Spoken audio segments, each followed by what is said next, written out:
Good morning and welcome to today's episode of the January 2025 Prayer Month podcast. This year's prayer month is centered on the theme, Heart Like God's, with our anchor scripture from Philippians chapter 2 verse 1 to 14. We encourage you to listen with an open heart, stay tuned to the very end, and engage deeply in prayer while listening and afterwards using the guide displayed at the conclusion of the podcast. Get ready for a transformative encounter. God bless you.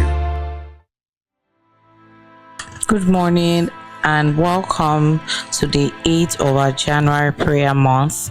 My name is Esther Dumbiri, and today we'll be creating our prayers from the topic Hearts Free of Idols.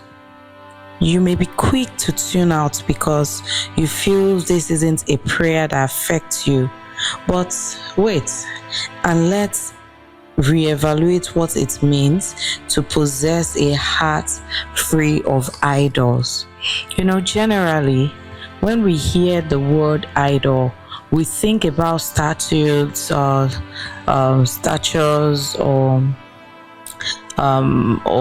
graven images or some carved item that people bow to or offer libation to.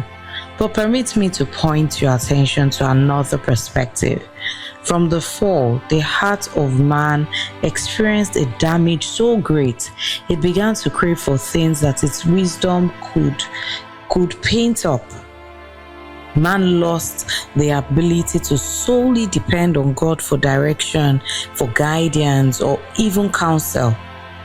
Voices other than the voice of God took center stage, while the voice of God became increasingly faint to hear. My dear brothers and sisters, a heart full of idols is a cause of the law. It's an offshoot of the fall, and it became an inherent nature of the fallen man since disobedience took center stage. Romans 8 verse 7 to 8, the Passion Translation says that the mindset focused on the flesh fights God's plans and refuses to submit to his direction because it cannot. For no matter how hard they try, God finds no pleasure with those who are controlled by the flesh. This goes to show that idols are desires, decisions, ambitions, or even prayers that originate from the flesh, no matter how sanctimonious or pious it may look.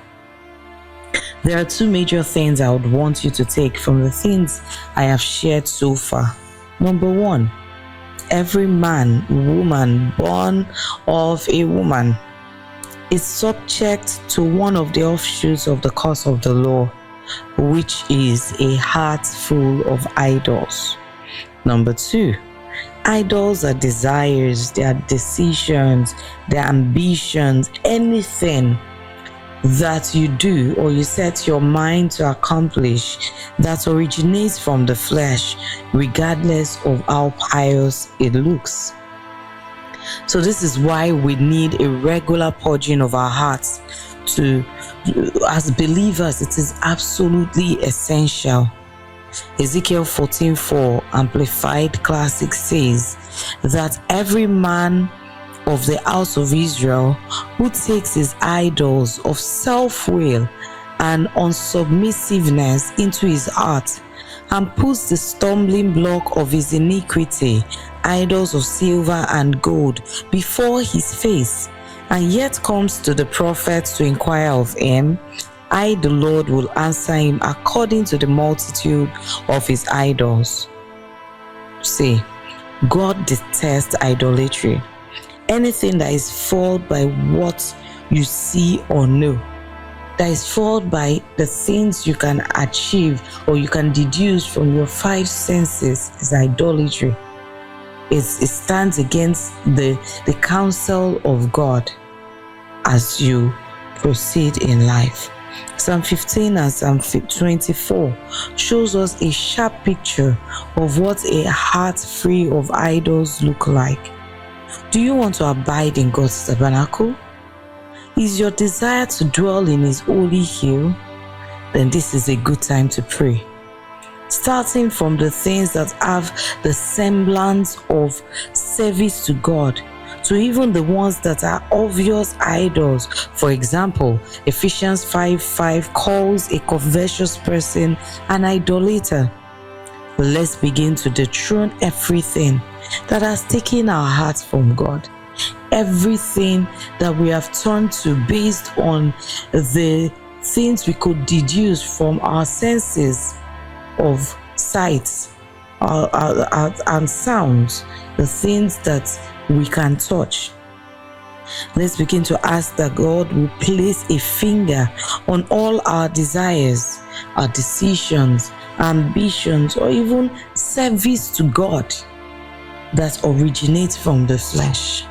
It is possible that something so sanctimonious, something so pious as working for God can become an idol in your heart if you take your eyes off God, for whom you're doing everything, and your reason, the motivation for what you're doing, originates from the flesh.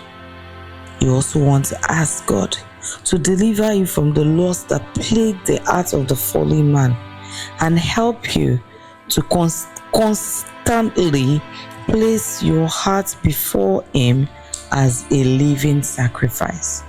This must be a daily prayer for us as we walk through the days in 2025 and even beyond.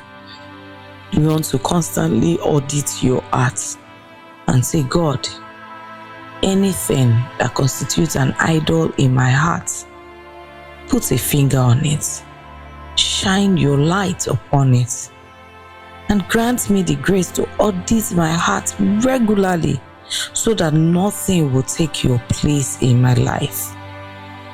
Thank you for joining us today. This year and even beyond, this prayer should be something you use to test every step that you'll be taking. Is your heart free of idols? Or are you approaching God and His service with idols in your heart? God bless you.